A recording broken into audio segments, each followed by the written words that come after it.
Alright guys, I have 2011, it's a Ford F-150, we're working on it, and the car, they put a new starter in the car. As you see, it's new with another shop. We got a call yesterday from the customer. They asked us to check the car because the car was not starting. I sent a mechanic, he did the same thing. He said the starter's bad. He just listened to the noise and he said, okay, let's do the starter. We put another starter, same thing. And then after we remove the starter from the place, we find out the problem is not the starter. The problem is, let's see, yeah, that's right there. You guys see closely.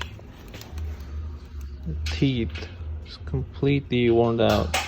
You know, it was in the same side when the starter teeth, it was catching the same side. It was just there was no teeth to hold on and turn it. The car was not starting and making grinding noise.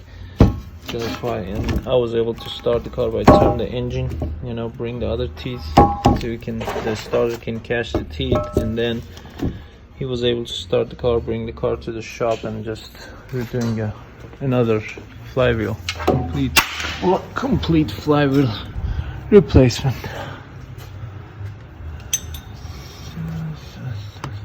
And we're putting a rear main seal in this car, new. Yeah, if you have the same problems, if you put the new starters, and always check your starter teeth as well. Make sure they're good, they're not worn out, they're square.